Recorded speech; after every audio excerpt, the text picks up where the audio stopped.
Mahapani Swaha. Om Tare Tu Re. Mangalam Shri Mahapani Swaha. Om Tare Tu Re. Mangalam Shri Mahapani Swaha.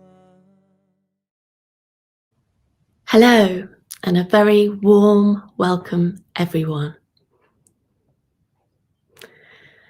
At Tara Mandala, we are committed to being a welcoming, open, and safe community for practitioners and students of every culture, race, religion, sexuality, age, ability, and circumstance. I'm Dr. Jean Carroll, joining you live from Sussex, England, and I'm delighted to host today's conversation with Tara Mandala, Senior Teacher, Lopon Polly, and Chip Conley. Lopon Polly Ryan has been a devoted student of Lama Tsultrim since 1992. She has a BA in Music Performance, a certificate in Music Therapy, a master's degree in Counseling, Psychology, and has been a licensed therapist in California and Nevada for 40 years. Chip Conley is the founder of the first Midlife Wisdom School and author of Learning to Love Midlife, 12 Reasons Why Life Gets Better with Age. We'll be exploring spirituality in midlife and how wisdom traditions can support us as modern elders. For those of us in our 40s and beyond, Chip offers a new way to see this stage, not as a crisis, but as a chrysalis, bringing purpose, grace, and wisdom. So let's take a breath, open our hearts, and welcome Lopon Polly. Welcome, everyone. It's the autumn equinox, and the earth is in perfect balance, and day and night are in sacred equality. So take a moment to come into presence. I've been in retreat in a cabin here at Tara Mandala for a few days, and I can feel the autumn air and the animals preparing. There's a shift. You can feel it. So feel into that and feel into your seat that's holding you. And sense the stable, steady, grounded earth below you. And sense the sky and space above you, vast and open, clear. And then feel into your own inner seasons or your connection, and how light and shadow dance as partners, and find that still point within yourself.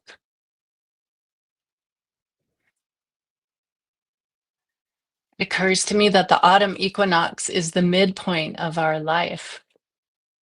And although we don't know exactly when we'll die, if we did, this would represent the halfway point and the beginning of midlife. Really feeling into that for yourself. And now invite the wisdom of the indigenous people and the land spirits where you live, and the ancestors and all the wisdom beings. Perhaps even consider the elders whose wisdom have graced your life and guided you through the years. And then let's generate together an altruistic motivation for our precious time together today. Bodhicitta, which is the spirit of awakening, the mind of awakening. The outcome of anything we do depends upon the motivation behind it. So we cultivate this altruistic motivation and our activities together are for the well-being and for the benefit of all beings, including ourselves.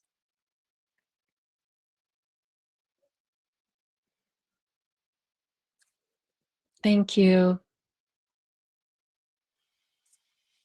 So a little later on, Jean will talk about some of the programs that we have at Tara Mandala, but I wanted to mention a couple that are coming up that are really wonderful. One is the Mandala Method Certification Program.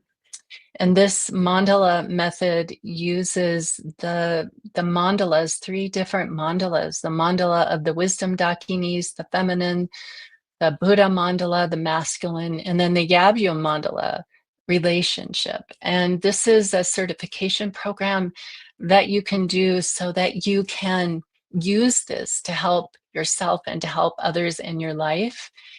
And it is being presented by Chuje Lisa Erickson and Chuje Bridget Bailey, and it's really wonderful.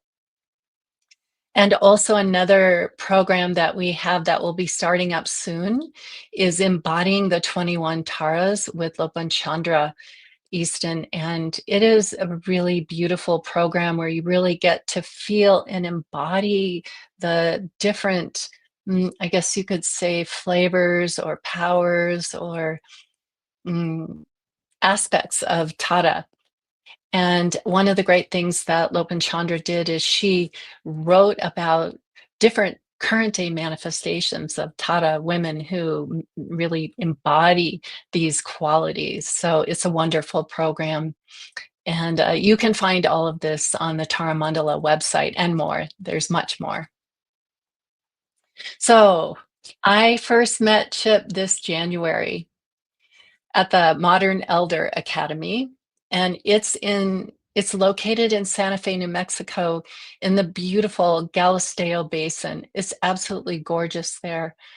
And I had the good fortune to return this July also. So the first retreat that I went to was on aging and spirituality. And then when I went back, I had been invited to come for an interfaith leaders retreat. And each of those 2 cohorts, they created a name that I wanted to share with you. And the first one was we called ourselves the Moral Beauties.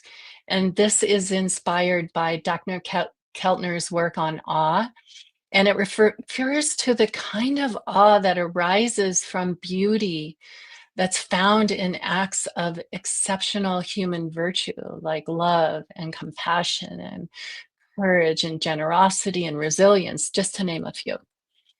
And then the second cohort, we named ourselves the Holy Trouble, and which I think is the kind of trouble that we as spiritual elders can use to challenge the status quo. So Chip describes MEA as a midlife pit stop that's dedicated to lifelong learning, and particularly in the second half of life. And it's all about life transitions. And Carl Jung describes 2 halves of life. In the first half of life, it's about establishing a healthy sense of who we are and establishing that. And it's identifying what maybe Mary Oliver described as our plan for our wild and precious life. And so in the first half, we create this life container for ourselves. So we build this container, we establish our sense of self, our purpose, we discover how to support ourselves, we create families and communities and careers and so forth. And then in the second half of life, we have to break down the container and deconstruct all those structures, particularly the egoic self. And then that allows us to open up into the vast space of interconnection. So as Buddhists, we really do understand this. The container can be seen as a vehicle, but it's not the destination in of itself. Once it serves its function, it has to be discarded. And I love this Rumi quote, "Smash all the jugs, the water is one." So my second experience at MEA was, for me, a really unusual gathering of elders from many wisdom traditions. I think we had Judaism, Christianity, Muslim. There was someone from the Unity Church, Hindi, Buddhism, and I was invited to participate as a representative of Buddhism. And through that experience, I really realized that we live in an interfaith world. And many Western Buddhists are also interfaith practitioners. Jubus are one example. And although I'm Buddhist, I was raised in the Methodist church. And I had always been a spiritual child, and my upbringing in the church was very meaningful to me and created a foundation for my life. And so I started writing with Mirabai Starr. And so I wrote this short essay about my experience in church when I was growing up and how that interfaces with who I am as I became a Buddhist in my adult life. So I want to share that with you as an introduction. So the title of this essay is Deepening Belonging, Cultivating Connection and Community is the Heart of the Practice.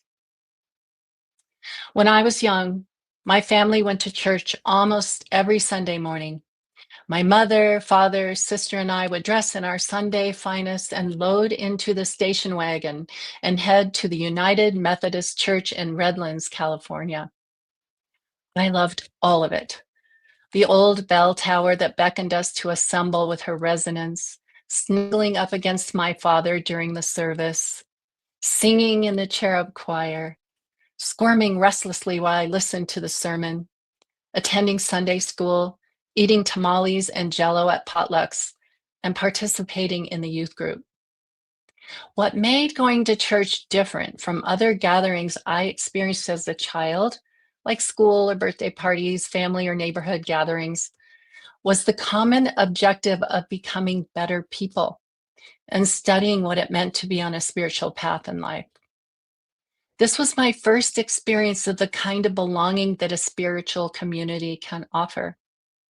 The gathering of worshipers was referred to as the congregation, and we gathered every week to remember what was most important in our life, our inner growth, strengthening our morality, and celebrating life in all its forms.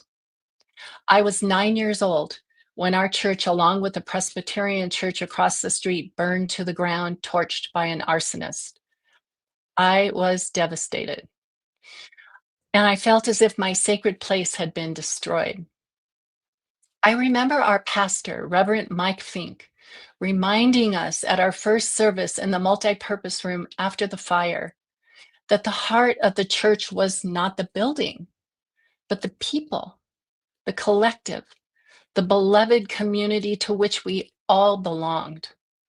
Although our physical church was gone, the real church was us, the people who joined our hearts and minds together to worship and to value one another and a spiritual life.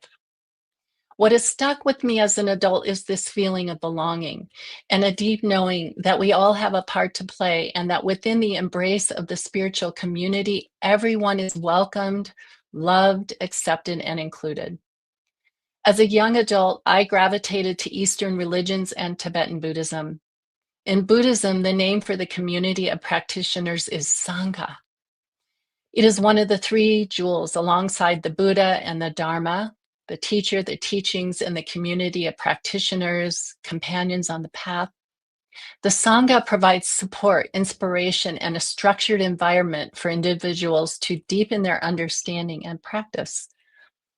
There's a strong emphasis on spiritual friendship based on shared values.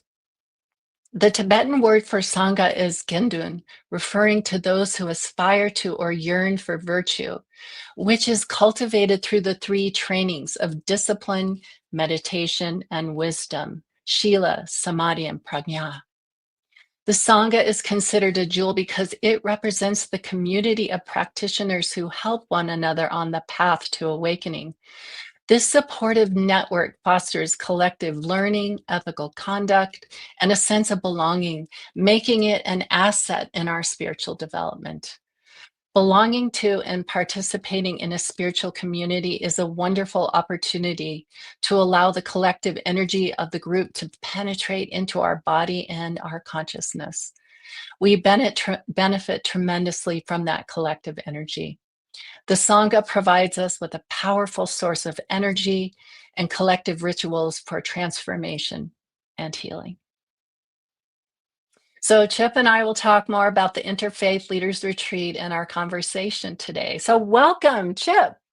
Join me. Thank you, Lopon Polly. I'm thrilled to be here. Oh, it's so great to have you. So you often begin retreats with this opener. If you really knew me, you would know. So talk to us about that and the three vaults that this represents, and then maybe you and I can We'll play. Yeah. We'll play it out. Yeah. So there's a gentleman named Aaron Taylor who is a guest faculty member of ours at MEA at our Baja campus. So we have a campus here in Santa Fe that you mentioned, and then we have a campus in Mexico on the beach, an hour north of Cabo San Lucas. And what Aaron told us, he played in the NFL. I mean, he's a big hulking 280-pound African-American gentleman and just a lovely human. And he said, there are three vaults of how we communicate. The first vault is often up here. It's the facts of our lives. And if you go to a cocktail party or some kind of event and you're getting to know people, often that's where we go. The second vault is from your heart. It's the stories of our life. And our stories can be either liberating or incarcerating. Sometimes we're like stuck in a story. And that tells us certainly a lot more about a person. But the third vault is coming from your gut, coming from your instinct, your wisdom, your soul. And it's the essence of who you are in this moment, unscripted and unplanned. So if we're playing this game together, I'll go first and then I'll let you go. And then maybe, you can invite others to do this as well. So my name is Chip. And if you really knew me from the third vault, you'd know, number one, I have a raspy voice. That's a fact, because I've been having a cold for a week.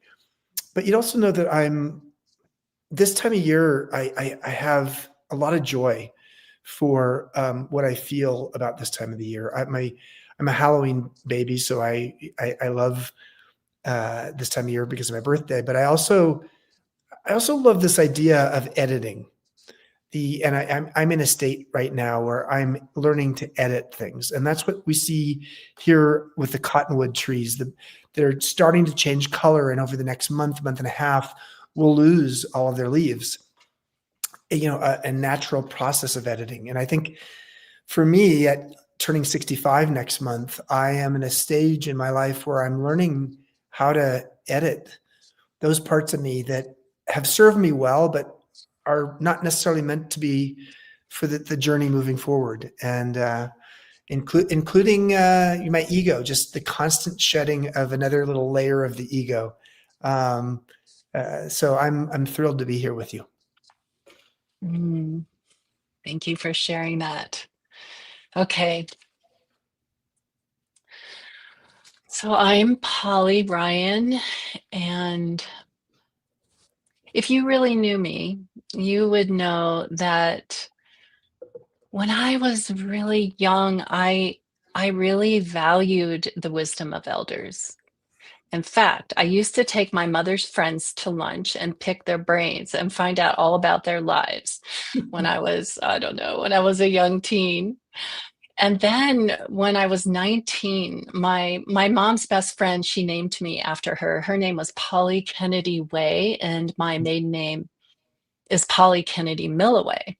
And so I saved my money and I bought a plane ticket to Tampa, Florida, and I flew out for a week at the beginning of the summer, right after I think my second year of college, to visit her. And my sole purpose was to pick her brain and find out her wisdom. She was, I think, early 80s, late 70s, and she'd had a lot of heartache and also a good life. And so we spent an entire week and I asked her all these questions and I listened to everything she said. And I don't remember the details, but what I do remember is that she was strong and in a deep and connected way. And she was resilient and she was generous and she was joyful. And I just loved my time with her. And this August, I turned 67. So I'm not exactly midlife anymore because most people don't live to 134. But I am an elder, like the elders I sought out then. Now I'm the elder, and I have many younger friends.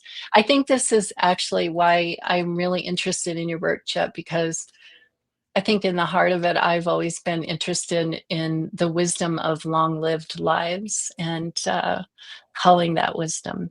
Yeah, that's beautiful. Yeah. It's really interesting to see how, this is so unusual for someone of your age back in college to want to go and seek out an elder and spend a week with her to really tap into it. It wasn't just a meal. It was like the full and flying to meet her. And I just love that. We have really lost over the course of time this intergenerational collaboration, partly because for so many people, we don't live intergenerationally in our homes anymore. Yeah, I went to the Indigenous Grandmothers Conference in Santa Fe last year.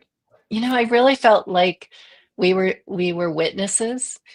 But what struck me was the reverence and the value that the youth had for the Indigenous grandmothers.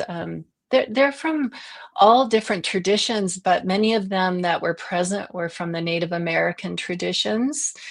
And it was really beautiful. I mean, they've had a lot of hardship for sure, but there was this thread of connection and sharing all about their traditions and so forth. It was very touching to me. I wish we had more of it in our culture. Yes. So many of us are now in our 40s, our 50s, our 60s, our 70s, and beyond. And we know well that life is impermanent and it's always changing. And you have studied how to reimagine and repurpose midlife, one of the probably most misunderstood life stages. Eric Erickson wrote about the stages and studied about the stages of adult development, but you're really taking this to a new level, and you've become a midlife activist, I think you called it. And you're developing a new paradigm for navigating our later years. And you created a modern elder wisdom school, which is really cool. And you've been pulling together this toolbox for elders that where we can transform midlife from a crisis. And I'll invite you to talk a little bit about that part of it, to a chrysalis. And you've been helping others to curate a well-lived midlife and beyond. So share with us, what is a modern elder, and what inspired you to create a wisdom school for modern elders? So, Polly, at age 50, I took some time off. I had started a boutique hotel company when I was 26 and ran it for 24 years and loved it until I hated it. And during the Great Recession, a lot of things happened in my life, including an NDE where I died, 9 times over 90 minutes due to an allergic reaction to an antibiotic. And so by age 50, I was like, okay, I need this midlife atrium. I need space to really figure out how do I want to curate the second half of my life. And so that was beautiful. And during that time, I really appreciated getting back in touch with my spiritual curiosity. When I was running a business with 3,500 employees, I didn't have a lot of time for that. And so I was doing silent retreats and just loving it.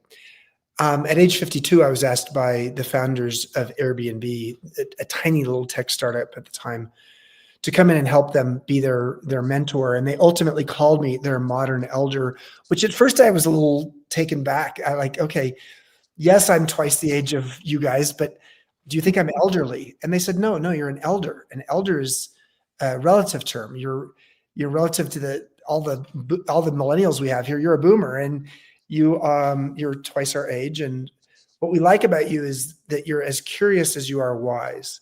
And they said, that's what a modern elder is. Someone who's as curious as they are wise. And I thought about it. I was like, okay, well, call me the modern elder then.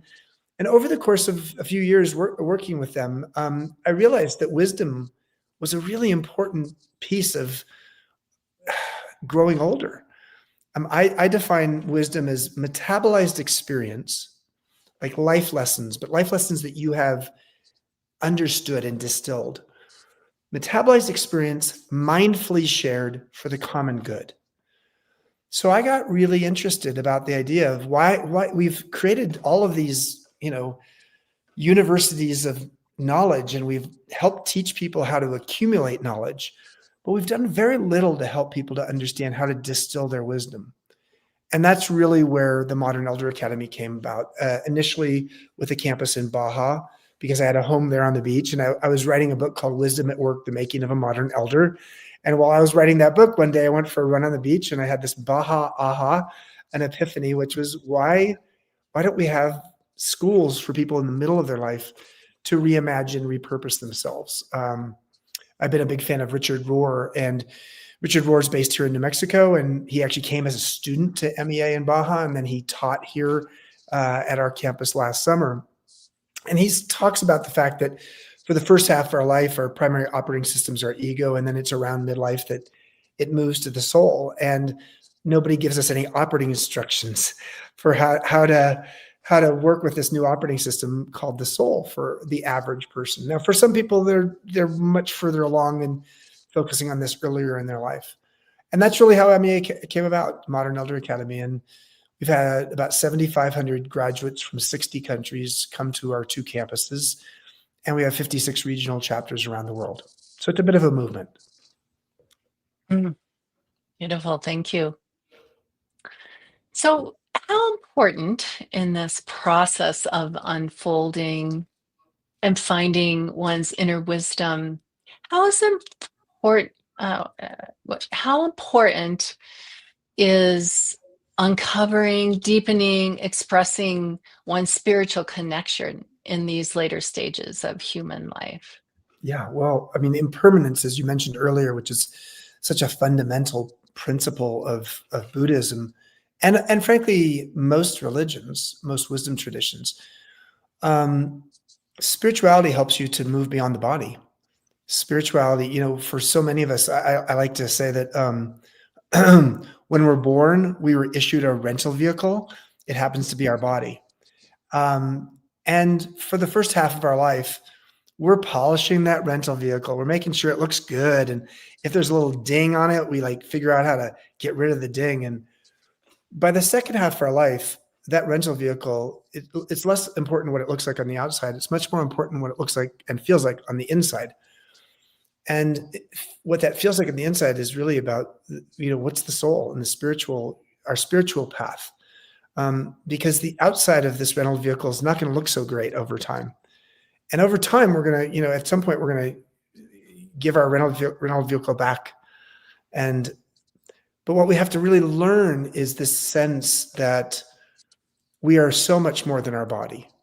And I'm not trying to I think embodied wisdom is important. So I'm a big fan of breath work and movement and all kinds of things that allow us to feel our sense of spirituality and wisdom in our body. But let's face it, in the United States, at least, we are such a body-centric culture. It's all about the body. And in fact, anti-aging products are really anti-women products because they're meant to make women feel badly about their natural process of aging. And what I deeply believe is that we need pro-aging products. And pro-aging products help us to see the upside of getting older. And one of the big upsides, and the social science research on this is pretty clear, is that we get more acquainted with our own interior and our connection to something bigger and deeper than us. And it is that process that is preparing us for the impermanence of ultimately, withering away and becoming ashes in the earth. And that's a natural process. When you're younger in life, you're focused on, you're growing, your growth process. But, growing and aging are the same thing. We tend to talk about aging as if it's something you don't start doing the moment you're born, or as if growing is something you stop doing at age 20 or 25. No, we have old growth redwoods and we have old growth humans. But the growth that we're often doing in the latter half of our life is a spiritual growth. It's an internal growth. Yeah, I was thinking a lot about how, now that we're kind of pruning back life, there's more time Yeah. to meditate, to take retreats like I'm taking right now, to go inward and to access this wisdom that's innately within us. We call it prajna, transcendent wisdom, but you have to slow down. And in fact, you have to stop. Stop everything and listen and rest with that wisdom that is always there. It's never left us, but we lose contact with it. It gets covered over by all sorts of things, emotions, encumbered emotions, and all kinds of cognitive difficulties. So to really have this opportunity to have a lot of experience, but then to stop for a minute and turn back that energy and rest. Yeah. Yeah. Yeah. I mean, this is why silent retreat is so valuable. Silent retreat allows you to slow yourself down and to feel your heartbeat and to slow your thoughts down and to be at one with nature. Like right outside my window here, there's a caterpillar that is just, I've been watching it and it's just inching along. And there's so much to be learned from the caterpillar. Of course, the caterpillar goes into the chrysalis and then becomes the butterfly. I do. That's why I showed up today, Yeah. But it's very interesting that when I had my near-death experience and I died and went to the other side, one of the visions I had, I was, surrounded by birds that were tiny, and I was flying around. I was able to fly, and I was indoors, and the birds just kept saying to me, and I could understand bird talk. They kept saying to me, when you slow down, you can experience beauty and awe. When you slow down, you can experience beauty and awe. And that happened at age 47 when my life was way sped up.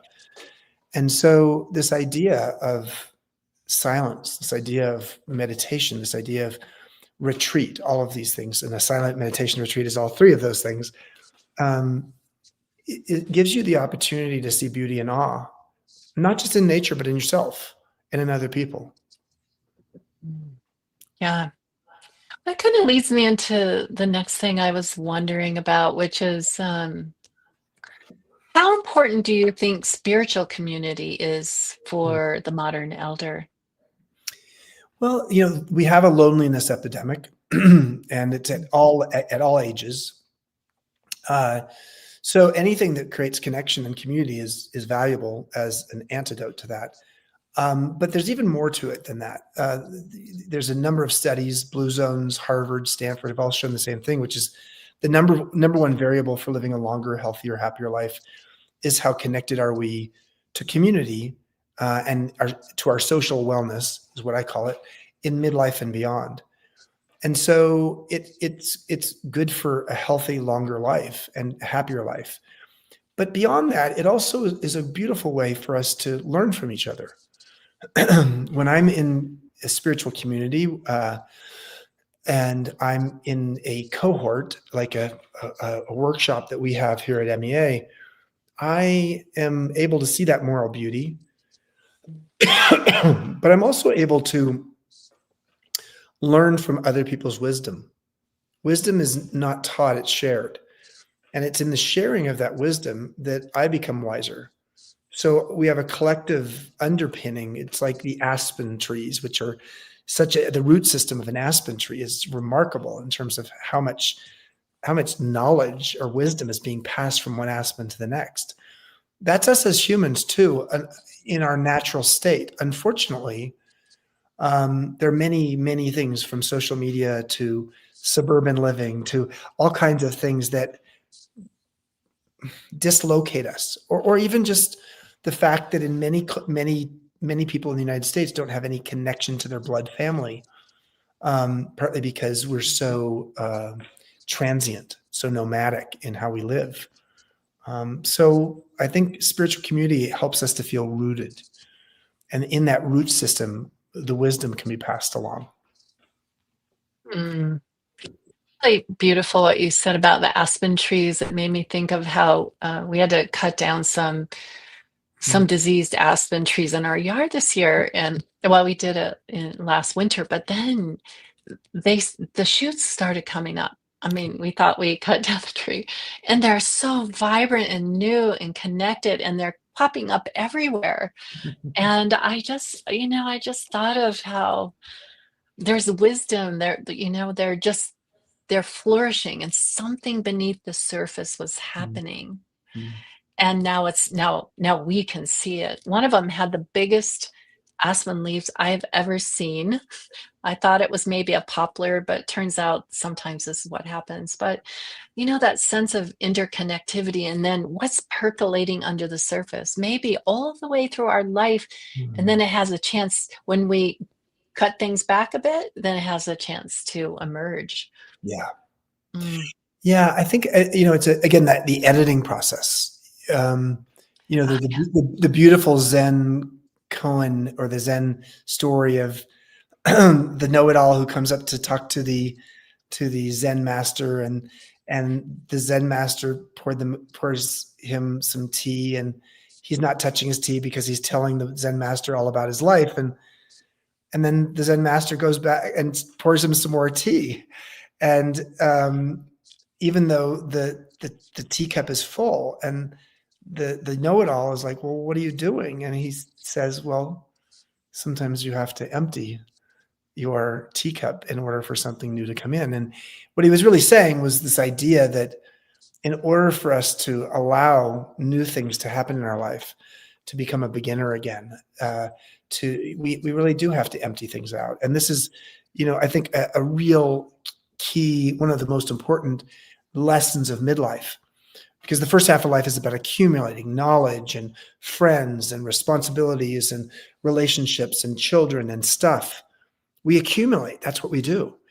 And then the second half of our life, we downsize. It's the editing process. And we do an exercise that you know of, Polly, called the Great Midlife Edit. That's a bit of a ritual of throwing something into the fire that we're ready to let go of.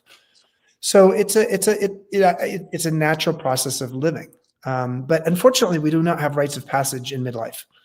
Midlife is a relatively new life stage. In the year 1900 in the United States, the average longevity was 47. By the year 2000, it was 77. So midlife became a thing in the 20th century, and yet all it got was a bad brand, the midlife crisis. And so I think that, helping people to see what are the rites of passage that we need in midlife and beyond helps people to feel that sense of social support when you're going through a major transition.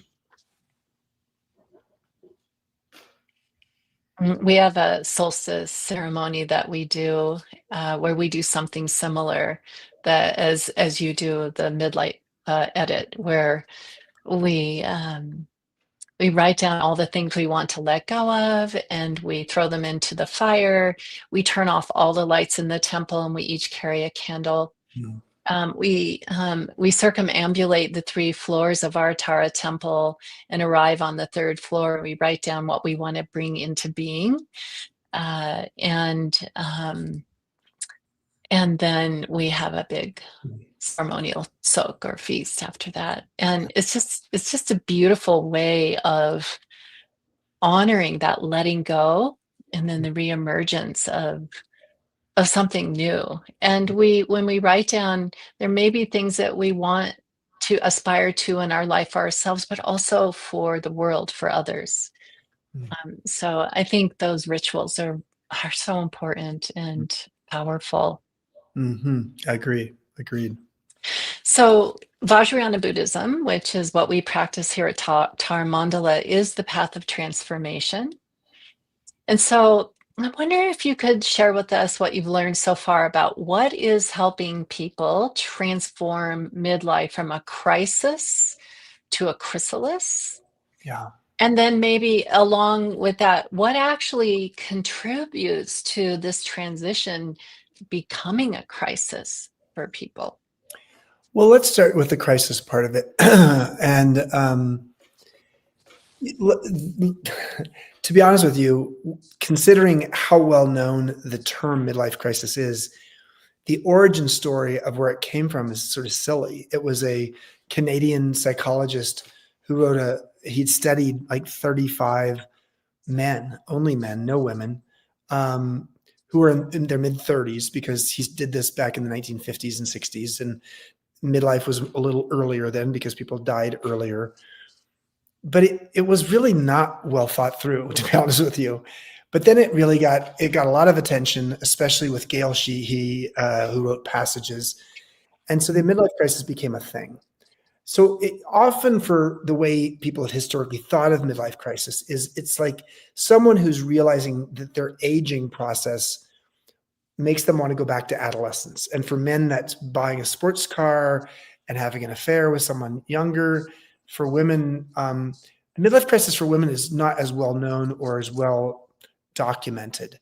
But for a lot of women, it's actually going through menopause or perimenopause and menopause. And it's this process of the sense of like, oh, my ability to have children is gone. And there can be a real sort of quiet desperation associated with that, as well as all of the physical hormonal things that are going on. I think for some people, this midlife crisis was also the first time that people are feeling like mortality they can see the grim reaper at the finish line. And it's because their parents are later in life or dying, or they have friends that are dying, or maybe there's a health diagnosis that's happened in midlife that makes them come face to face with their mortality. The thing that's unfortunate is there's a sense that this crisis doesn't have a purpose. And the reality is that's why I've coined the midlife chrysalis, and I have even a podcast named that, because I really think there's a huge opportunity here. And if you think about that caterpillar to butterfly journey, in the chrysalis, the caterpillar, basically transforms, has a metamorphosis. It liquefies, and on the other side of that, it springs out of the chrysalis as a butterfly. But the process of liquefying means you have to actually let go of something. It means there's identities that, whether it's being a mother or it's being a father or it's being, selling a business or leaving a career path and starting a new career path or having a divorce. I mean, the transitions that are happening in midlife are plentiful, and not all of them are positive. And sometimes they are, though. And so this idea of a chrysalis is this element of like, on the other side of this, I am stronger and more vibrant. And the U curve of happiness research is very clear on this, is that after a low point of around 45 to 52, with each passing decade after that, we get happier and happier. Life satisfaction grows. And there's a lot of reasons for that. But what I will say is that maybe on the other side of this dark, time that often is in 40s or early 50s, when people are shedding things, including identities, they realize that on the other side of that, there's a butterfly. And the butterfly's job after that is to pollinate the world with its wisdom, which is really what elders are meant to do. Elders are meant to keep a cultural continuity. Elders historically have meant to have generativity, another Erik Erikson word, which speaks to this idea of having things come through you for the sake of future generations. And of course, the Native Americans have seventh generation thinking, like you make decisions based upon 7 generations out. And so there's a lot here, and it's part of the reason why we chose for our second campus to be in New Mexico, because of the Native tradition here. And we have been very blessed to have elders help teach with us. And so I just think that the idea of midlife having a purpose, which is to help you to let go of something, identities, beliefs, fixed mindsets, in order to transcend, to get to the other side, the transformation, as you said, where you can actually be serving others. Not to say that we don't serve others, and women in particular. When I say serving others, like I've been, my 20s, 30s, and 40s, I've been serving others, Chip. It's like, yes, true. So for men, I think it's actually a really important time for service. For women, I think it's a liberation. For a lot of women, Margaret Mead talked about the postmenopausal zest. And there's a liberation and a freedom that a lot of women have. And it's actually part of the reason why, gray divorces have been increasing. It's the only form of divorce in the United States that's actually increasing right now. And gray divorces are people over 50, and 70% of the gray divorces that happen in heterosexual couples are prompted by women. So there's a whole story there too. Yeah. Wow, that just made me think of this midlife zest. One of my sister-in-laws, she was a school teacher and had a family, raised 2 children. And after her children left, she quit her job, remodeled her kitchen, but also said she was never cooking a meal again, and that, anybody in the house was on their own. And she cooked a lot of amazing meals. Mm. And she became a painter, and her paintings are sublime. They're so exalted. I mean, who knew that she had this inside her? Yeah. So that's her, midlife chrysalis or postmenopausal transformation.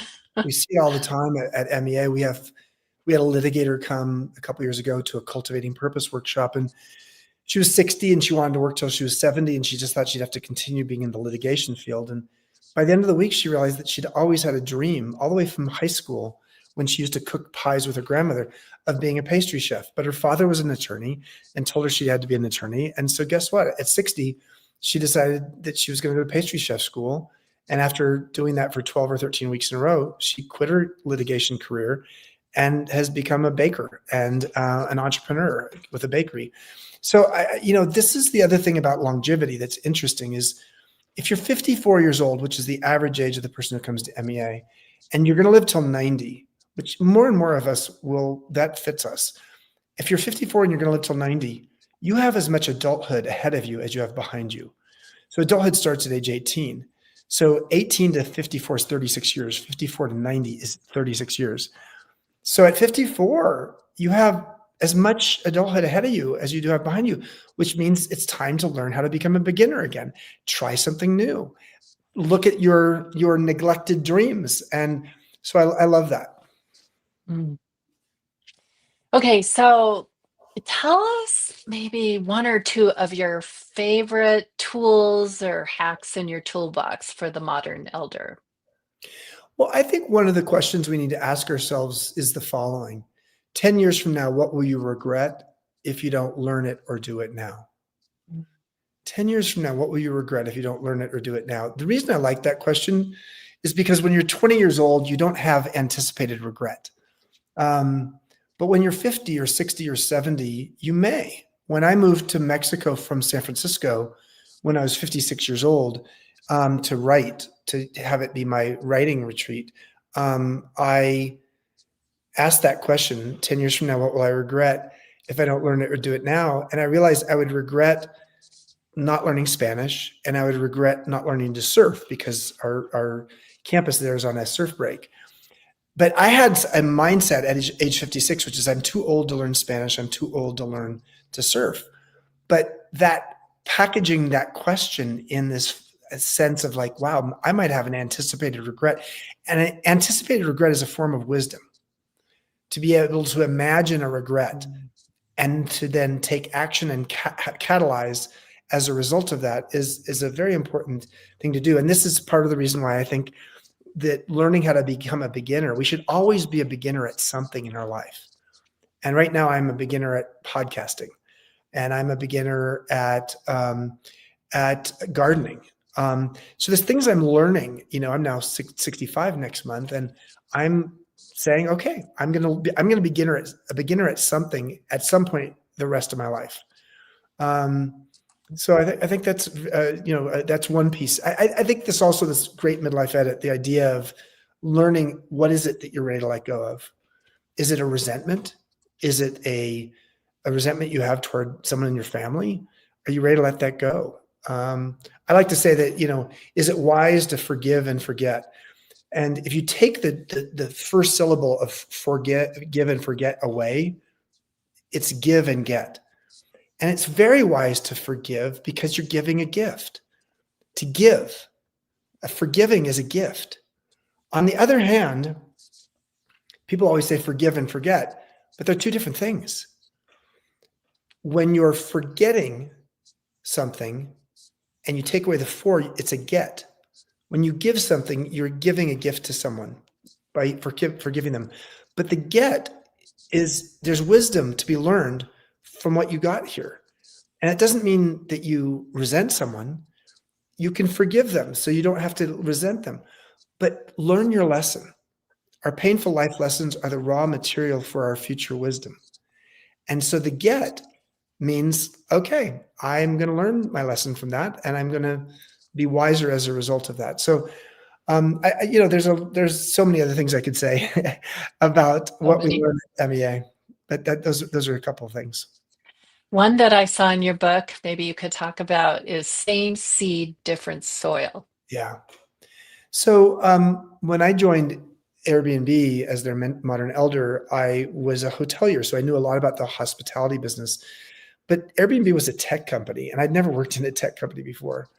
But I had a lot of things that I didn't really value as wisdom, like emotional intelligence, or how do you create a culture in a business, or how do you show up and create mentorship for people. And I realized that these were skills I'd learned in a totally different kind of soil in the hotel industry. And now I'm in a tech business that, albeit wanted to be a hospitality business. And so I think one of the things that we forget is that we built some wisdom along the way. And a lot of that wisdom can be transferable in all new kinds of habitats. So same seed, different soil basically means you have some seeds of wisdom. How could you plant them in new places? Yeah. And in your book, we don't have time to talk about it, but there's some processes that can help you alchemize that, which I think are really, really helpful. So you're doing really important work guiding elders in creating meaning and purpose in their midlife and on. The final transition, of course, is death. And we don't know when we'll die, but surely as we have been born, we will all die.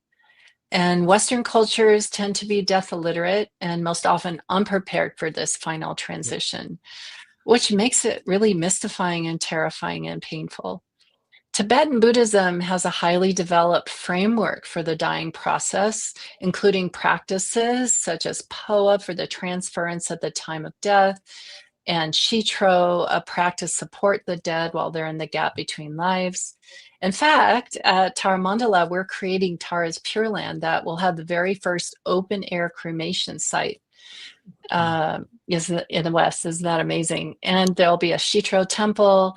It's currently under construction right now. We'll have a columbarium where people can have memorial stupas for themselves or for a loved one.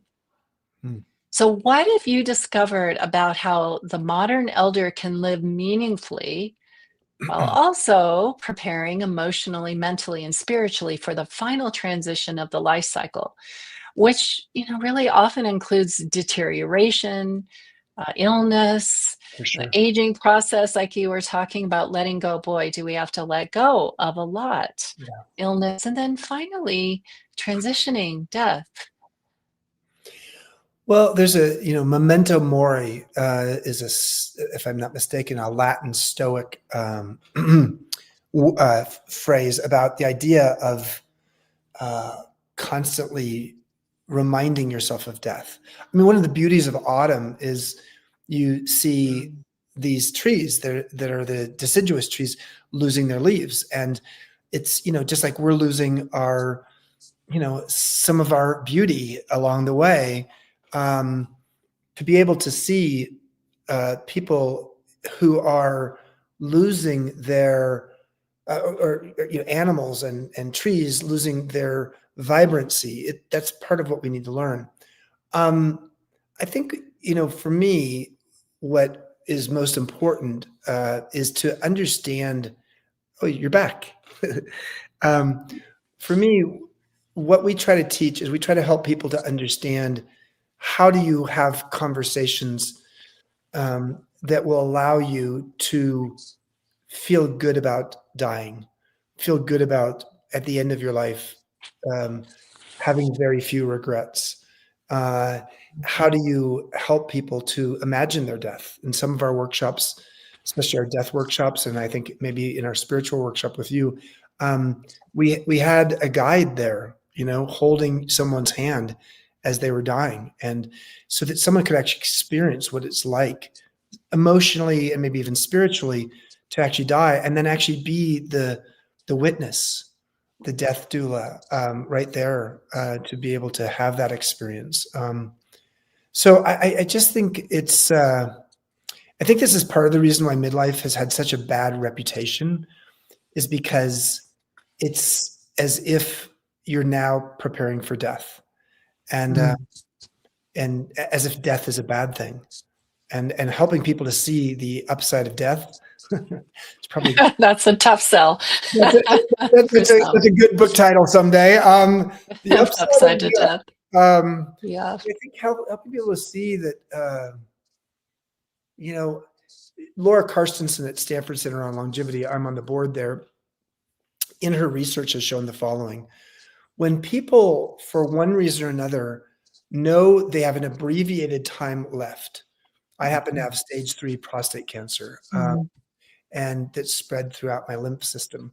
And when you have less time, back in the day with AIDS, or when somebody is later in life, what happens is people actually don't focus on the future or the past as much. They focus on the present moment. And in focusing on the present moment, they actually get happier. And so there's something about abbreviating one's life so that you can appreciate every moment you have, every day you have, that seize the day point of view, that caveat emptor kind of perspective is, or carpe diem, carpe diem. And that perspective is incredibly healthy and valuable for our lives. So in sum, death can be an organizing principle for life. Beautiful. Well, I mean, that's true in our tradition. Life is preparation for the opportunity of this transformation at the time of death. And, life and death are not separate. I mean, you can see life and death even in one breath. You can, exactly. Yeah. Okay, so let's talk about the inaugural Interfaith Leaders Retreat that took place this summer. And thank you for inviting me. Yes. And teachers and clergy from many wisdom traditions gathered at the MEA campus in Santa Fe. And it was really special for me because I kind of forgotten about my roots. And that's where that essay that I shared earlier came from. Remembering of my roots. There was even a Methodist minister or two there. Yeah. And so it brought back a lot of really positive memories for me.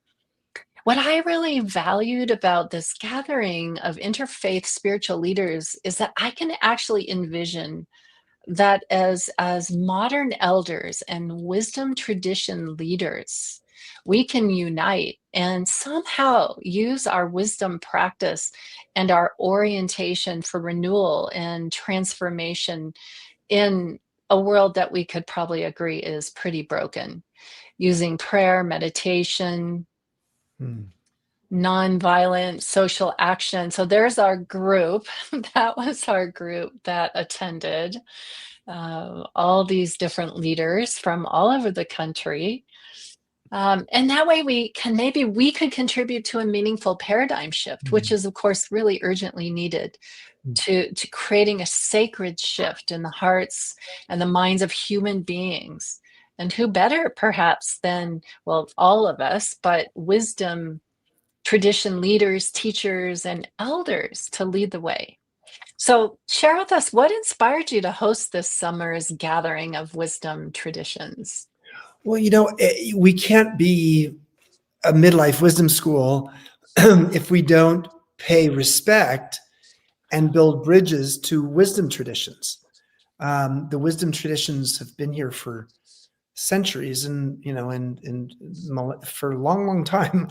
And so how do you bring people together from various wisdom traditions in a time where it's a complicated time to be a faith leader?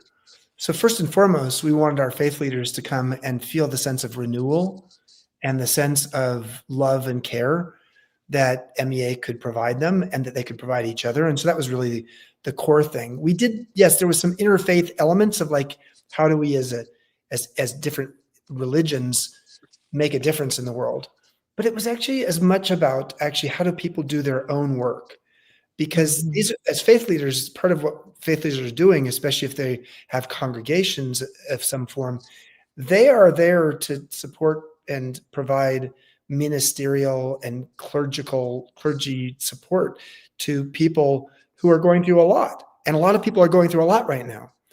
And so the idea that we could help renew them really was part of it. And I just, we were lucky enough to have some people who actually gave us some donations, and we gave a donation ourselves to make it happen so that faith leaders didn't have to spend a lot of money to do it. And it was a beautiful experience. And it was interesting. We had 2 people from the Islamic tradition, and we had a handful of people from the Jewish tradition. Of course, there's a lot going on between Islam and Muslims and Jews right now.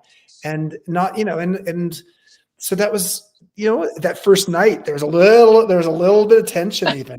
But it was what was so beautiful, Polly, was just to see that these folks all had such good intentions. Yes, they're in different faith traditions.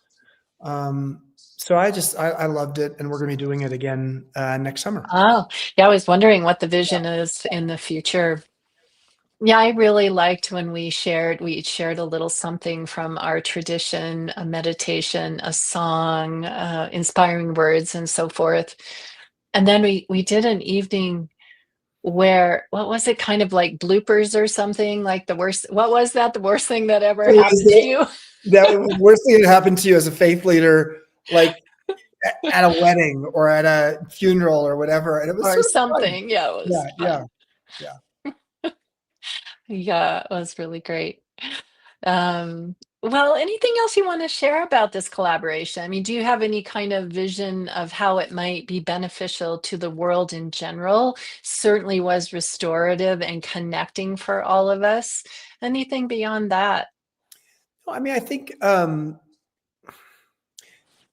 beauty of interfaith kinds of, the world's religions, and there's been what's that called, the Parliament of the World's Religions. There's a lot of different initiatives, but so many of them tend to focus on how do we, as different religions, different faith traditions, how do we come together to help the world?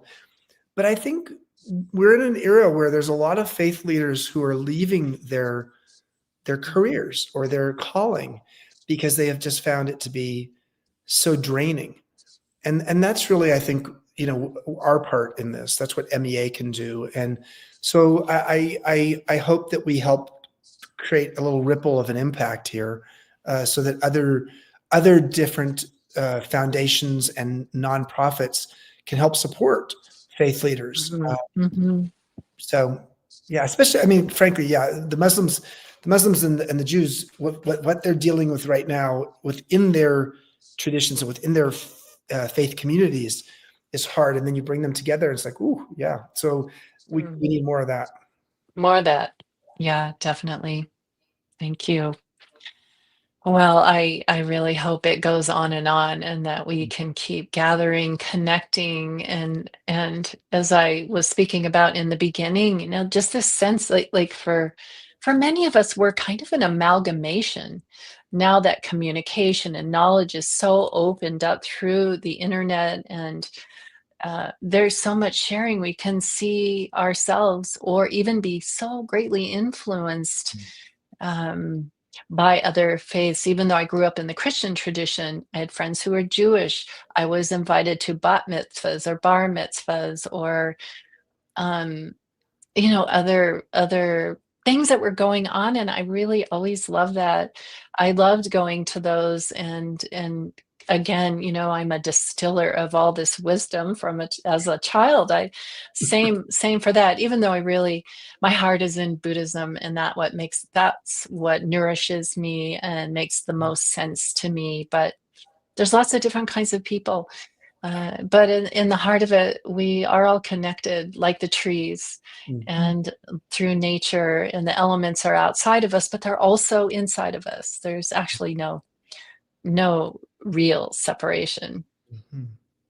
Beautiful. Okay, so you talked a lot about being a beginner, and as you know, really an important task of middle age. You, in your book, you talk about perfection. I think perfectionism and successism and all of that, and how becoming a beginner, you have to let go of all that. You can't be perfect. You can't have all this idea of what success is, and then maybe success becomes success from your own inner wisdom, what that looks like for you. So you wrote in your book, I told you about this, that where you it's like, be careful inviting me to a dinner party, because I ask odd questions. Yeah. And one of them is, in what ways are you a beginner right now? So you mentioned one, that you're becoming a beginner podcaster, but what's another way that you're becoming a beginner right now? And those of you who are listening, think of this. In what ways are you a beginner right now? Well, I'm a beginner by I'm a gay man who happens to be the sperm donor to 2 lesbian friends, and I have sons who are 13 and 10. So I'm a beginner being the father of adolescent boys, and wow, there's so much to learn. I'm learning so much from the boys and from the moms. And that's probably the biggest thing I'm learning right now, is how to be a good dad in a world in which social media and all kinds of other things. I mean, the boys don't have their own phones yet, and we're going to be very cautious about social media with them. But that doesn't mean they're not swimming in a pond with other kids who are completely, in that world. And so it's hard. But I'm being generous with myself. I'm trying to be not too critical about my process of learning how to be a good father. Beautiful. Thank you. I think one way I'm a beginner right now is actually doing this interview. I think I interviewed one other person, so I'm really a beginner. I've heard all kinds of really cool interviews that people do, like Tammy Simon, Insights at the Edge, and there's many, many. So I'm totally a beginner at this, and but I've really enjoyed it. I enjoyed preparing for it and our conversation together, but admittedly, just getting started with this. Yeah, you're good. No, you're very good. I love it. Thank you for inviting me and to connect with your community. Thank you for joining us. So, as we close, let's take a moment to settle back into ourselves.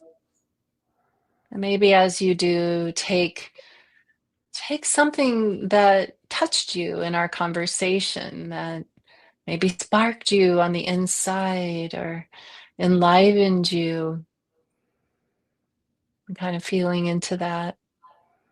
And sometimes we move so quickly from one thing to the next that we forget to take a moment to just be with one experience before starting another. And then feel the positivity. Hopefully, this was a positive experience for you, but any value, any benefit that may have come from all our time together today, feeling into that energy, and then send it out.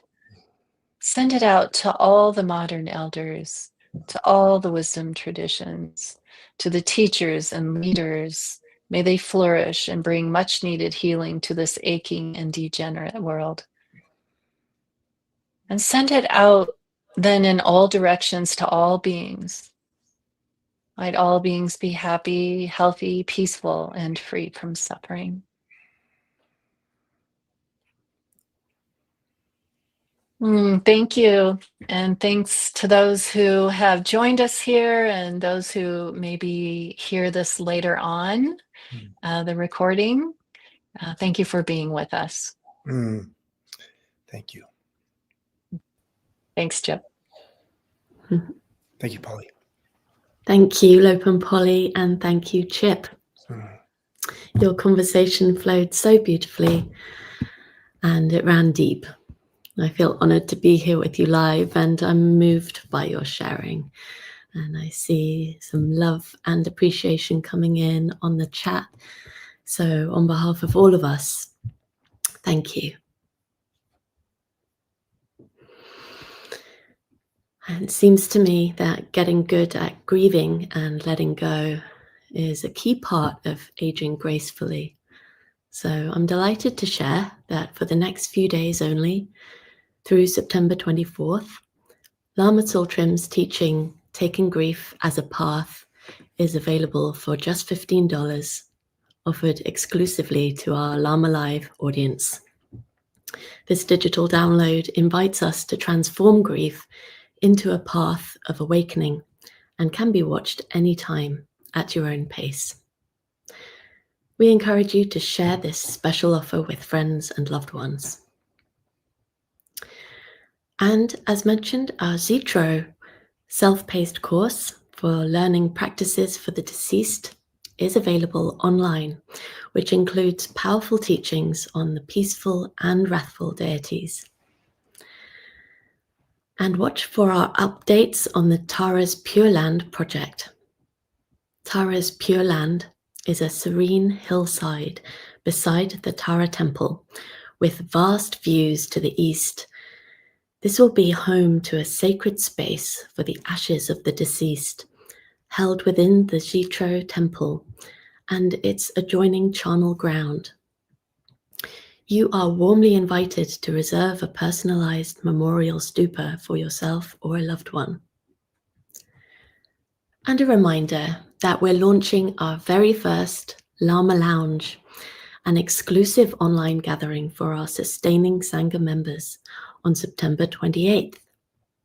And Lama Tsultrim will be joining us for this inaugural event.